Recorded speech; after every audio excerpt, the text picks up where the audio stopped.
Doktor, cinsi zəiflik yaşla bağlı olan problemlərdən biridir və yaşlı kişilər bu problemlə yaşamağı öyrənməlidirlərmi? Düzdür, cinsi zəiflik yaşla bağlı əlaqəsi var. Amma bu o demək deyil ki, yaşlı adamlar onlarda cinsi zəiflik baş verdikdə bununla barışmalıdırlar. Bu dəqiqə tibb elminin nailiyyətləri əsasında istənilən yaşda cinsi fəallığı artırmaq mümkündür. Belə deyək, cinsi zəiflik baş veribsə, bu həyatın zövqünə təsir edə bilər. Lakin buna həyat üçün təhlükəli bir şey kimi baxmaq lazım deyil.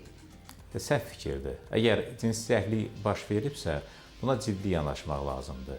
Təkcə söhbət cinsi zəiflik, cinsi əlaqəyə girməklə bağlı deyil bu zəiflik. Cinsi zəiflik bəzən hər hansı bir xəstəliyin ilk əlaməti olur. Hətta bəzən prostat xərçənginin ilk əlamətlərindən biri cinsi zəiflik olur. Kişilər hər zaman cinsi əlaqə istərlər və buna həmişə hazırdırlarmı? Yanlış fikirdir. Cinsi zəifliyi olan kişi ömür boyu bundan ötürü həblər, tabletlər qəbul etməlidirlər və ya başqa yol yoxdurmu? Tamamilə səhv fikirdir, çünki bugün tibb elmi kifayət qədər inkişaf eləyib. İstənilən yaşda cinsi zəiflik baş verirsə, onları müalicə eləmək mümkündür. Əgər cinsi zəiflik varsa, həkimə müraciət etmək vacib deyil. Apteklərdə bundan ötürü kifayət qədər həblər, bitki mənşəli ziyansız dərmanlar var. Həm də aptek işçiləri özləri də həkimdir. Lazımi məsləhətlər verə bilərlər.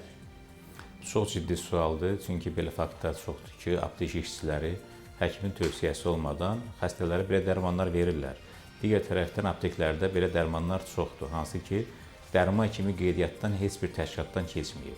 Buna görə nəzərə almaq lazımdır ki, cinsi zəiflik yaxud hər hansı bir başqa bir xəstəlik olsun, buna ciddi yanaşmaq lazımdır. Ciddi zəiflikdən ötürü apteklərdə hər hansı aptek işçisinin dərman vermək, dərman yazmaq, təklif eləmək hüququ yoxdur. Çünki onların həkim deyirlər, əczacıdırlar.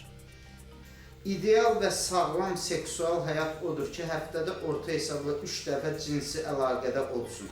Səhv fikirdir. Elə bir standartlar yoxdur. Yəni, sən hamını unutmalısan. Sənə necə rahatdırsa, o cür cinsi əlaqədə olmalısan.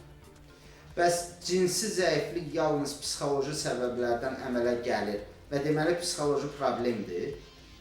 Orası doğrudur ki, cinsi zəiflik daha çox psixoloji problemlərdən əmələ gəlir. Ancaq bu psixoloji problem deyil. Hal-hazırda sübut olunub ki, hətta psixoloji problem kimi üzə çıxan cinsi zəifliyin də arxasında hər hansı bir fiziki proses, yəni xəstəlik durur. Buna görə hal-hazırda psixoloji səbəbdənmi, yoxsa fiziki səbəbdənmi cinsi zəifliyin daha çox olduğunu demək çətinləşir. Doktor, belə bir fikir də var ki, spirtli içki cinsi fəallığı artırır. Bu doğrudurmu? Xeyr, doğru deyil. Bu tamamilə səhv fikirdir. Bu fikir belədir əslində. O doğrudur ki, spirtli içki həvəsi artırır, amma imkanları azaldır. Yəni, spirtli içkidən sonra daha keyfiyyətsiz cinsi əlaqə baş verir.